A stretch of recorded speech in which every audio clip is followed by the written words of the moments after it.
প্রিয় দর্শক মণ্ডলী, কিয়ামত পর্বের আজকের উপস্থাপনায় রয়েছে ইমাম মাহদীর আগমন। ইমাম মাহদী আগমনের পরবর্তী সময় কেমন হবে জানতে ভিডিওটি না টেনে শেষ পর্যন্ত দেখুন। আশা করি অনেক কিছু শিখতে পারবেন। চলুন শুরু করা যাক আজকের আলোচনা।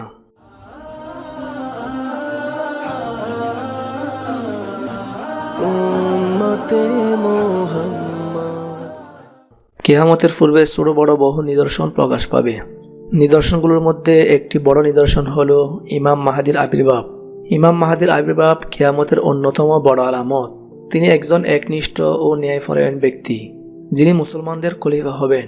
তিনি আগমন করে এই উম্মতের নেতৃত্বের দায়িত্বভার গ্রহণ করবেন, ইসলাম ধর্মকে সংস্কার করবেন এবং ইসলামী শরীয়তের মাধ্যমে বিচার ফাইসলা করবেন।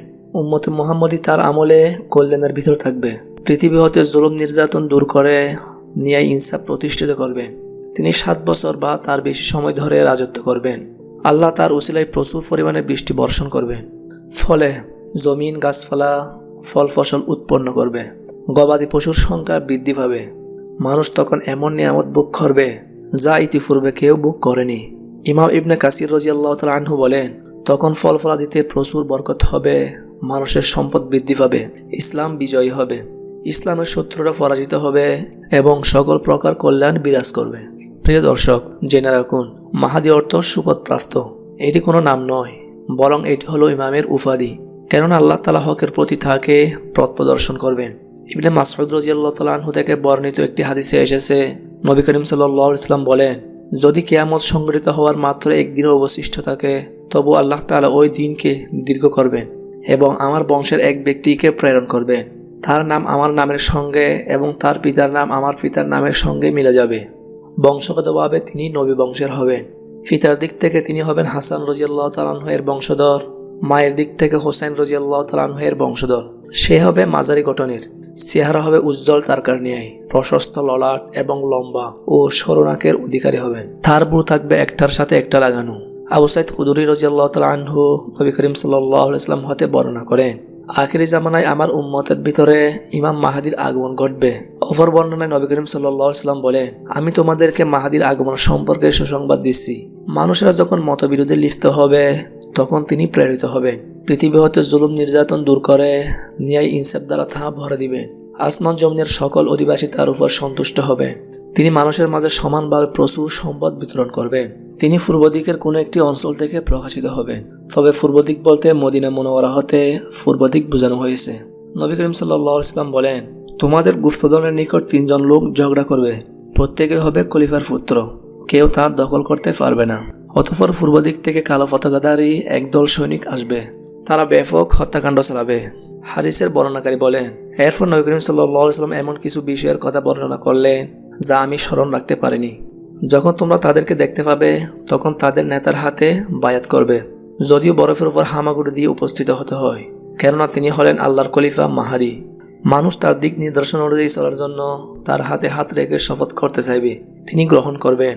উম্মে সালমা রাদিয়াল্লাহু তাআলা আনহা থেকে বর্ণিত হাদিসে রাসূলুল্লাহ সাল্লাল্লাহু আলাইহি ওয়াসাল্লাম বলেন, হাজর আসওয়াদ ও মাকাম ইব্রাহিমের মধ্যবর্তী স্থানে মানুষ তার হাতে বায়াত গ্রহণ করবে। নেককার লোকেরা ইমাম মাহদীর পাশে থাকবে এবং সহযোগিতা করবে। আব্দুল্লাহ ইবনে হারিস রাদিয়াল্লাহু তাআলা আনহু থেকে বর্ণিত, রাসূলুল্লাহ সাল্লাল্লাহু আলাইহি ওয়াসাল্লাম বলেন, পূর্ব থেকে কিছু লোকের আবির্ভাব হবে যারা ইমাম মাহদীর খেলাফতকে সহজ করে দিবে। তার দানশীলতা হবে ঈর্ষণীয়, তিনি খুব দান খয়রাত করবেন। আবু সাঈদ খুদরি রাদিয়াল্লাহু তাআলা আনহু থেকে বর্ণিত হাদিসে এসেছে, নবী করিম সাল্লাল্লাহু আলাইহি ওয়াসাল্লাম বলেন, এক লোক ইমাম মাহদীর কাছে এসে বলবে, হে মাহদী, আমাকে কিছু দেন, আমাকে কিছু দেন। তখন তিনি তার কাপড়ে আজল ভরে এত পরিমাণ দেবেন যতটুকু সে বহন করতে পারে। ইমাম মাহদী আগমনের সময়কাল পরিস্থিতি হবে খুবই ভয়ঙ্কর। হযরত আবু হুরায়রা রাদিয়াল্লাহু তাআলা আনহু থেকে বর্ণিত, নবী করিম সাল্লাল্লাহু আলাইহি ওয়াসাল্লাম বলেন, ওই মহান সত্তার কসম যার হাতে আমার প্রাণ, অবশ্যই মানুষের উপর এমন একটি জামানা আসবে যখন হত্যাকারী বুঝতে পারবে না কি কারণে তাকে হত্যা করছে এবং নিহত ব্যক্তিও বুঝতে পারবে না কি কারণে তাকে হত্যা করা হয়েছে। অতি মূল্যবান সময় দ্রুত গতিতে শেষ হয়ে যাবে। সময়ের বরকত বলতে কিছুই থাকবে না। বিপদ মুসিবত এবং ভয়ঙ্কর পরিস্থিতির কারণে তাদের সময় কিভাবে বয়ে যাবে তারা টেরও পাবে না।